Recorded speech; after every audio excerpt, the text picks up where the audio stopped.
And the winner is Cristiano Ronaldo. Cristiano golazo! ¡Qué animal! Gareth Bale, Cristiano Ronaldo. Bagi saya, kepindahan Cristiano Ronaldo ke Arab Saudi tidak sekedar bicara soal sepak bola. Ada alasan lain yang pengaruhnya jauh lebih besar. Kira-kira apa saja alasan-alasan itu?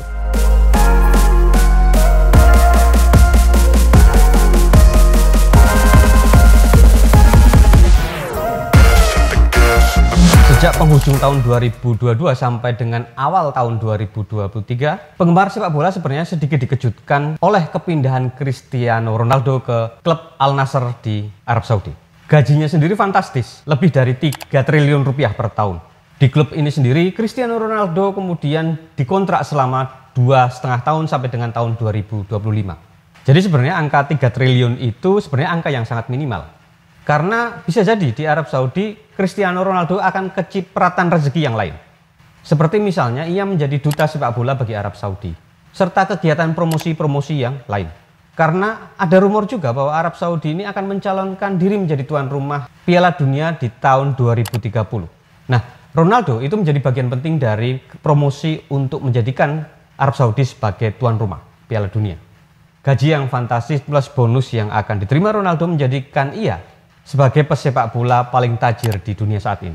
Di lain sisi misalnya Arab Saudi ini sedang pada fase perubahan yang sangat drastis. Dipimpin oleh putra mahkota sekaligus Perdana Menteri bernama Muhammad bin Salman, Arab Saudi mengubah haluan politik strategisnya. Arab Saudi menjadi lebih terbuka terhadap budaya asing. Mereka tak ingin hanya berharap pada pemasukan di sektor minyak, tetapi mereka juga mencoba untuk menjadikan pariwisata sebagai kegiatan perekonomiannya.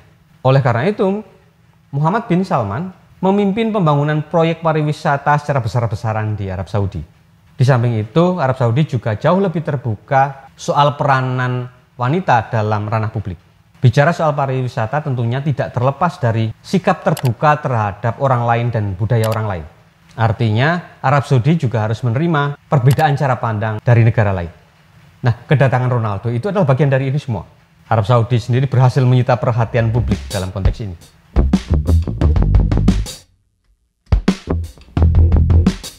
Mari kita coba perhatikan perkembangan dunia sepak bola selama beberapa tahun belakangan ini. Misalnya dengan berbagai kompleksitasnya dan kontroversinya, Qatar berhasil menyelenggarakan Piala Dunia tahun 2022 yang lalu. Piala Dunia yang termasuk megah dan mewah. Saat ini menjadikan satu-satunya negara Asia yang menjadi host Piala Dunia secara tunggal. Setelah sebelumnya ada Korea Selatan dan Jepang yang sama-sama menjadi tuan rumah di tahun 2002. Kekuatan finansial Qatar juga berhasil mengakuisisi klub Prancis bernama PSG. Bahkan PSG mampu mengumpulkan deretan bintang-bintang ternama seperti Lionel Messi, Neymar, dan Kylian Mbappe dalam satu tim. Tak hanya Qatar sebenarnya, karena Arab Saudi juga melakukan hal yang sama. Mereka mengakuisisi klub Newcastle United yang ada di Inggris.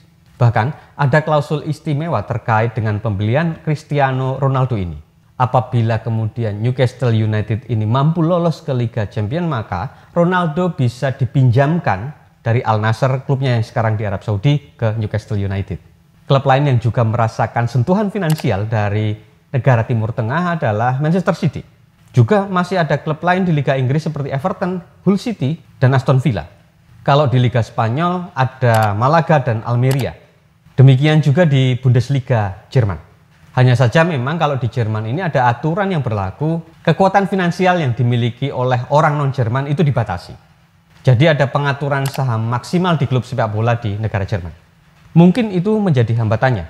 Jika hambatan prosedur itu tidak lagi diberlakukan di Liga Jerman, sangat besar kemungkinannya taipan-taipan asal Timur Tengah, Arab Saudi, dan Qatar akan mengakuisisi klub-klub di Jerman. Karena kita sama-sama paham, saat ini Eropa itu mengalami resesi ekonomi. Hal ini tentu saja berimbas ke keuangan di klub sepak bola. Sementara itu, Arab Saudi dan Qatar yang secara fundamental ekonominya jauh lebih kuat, setidaknya jauh lebih stabil neraca keuangannya, tentu akan dengan mudah mengakuisisi klub-klub Eropa yang kesulitan ekonomi, kesulitan keuangan. Dan situasi itu sebenarnya mau tidak mau, suka atau tidak suka, menjadikan Arab Saudi dan Qatar menjadi simbol kekuatan finansial Timur Tengah yang merambah olahraga paling populer di dunia, yaitu sepak bola.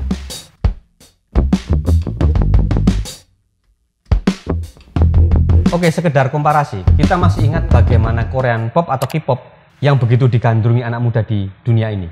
Ini tentu saja tak lepas dari peran pemerintahan Korea Selatan yang memberikan peluang bagi terciptanya industri kreatif bagi penduduknya. Hal ini dimulai semenjak krisis ekonomi yang menimpa negara itu pada tahun 1997. Pemerintah Korea Selatan memberikan insentif dan perhatian yang sangat besar bagi industri kreatif di negara tersebut. Kerja keras pemerintah Korea Selatan akhirnya membuahkan hasil.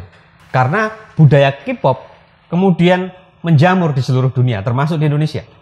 Situasi tersebut yang coba diterapkan oleh Arab Saudi dan Qatar, meski dengan cara yang berbeda.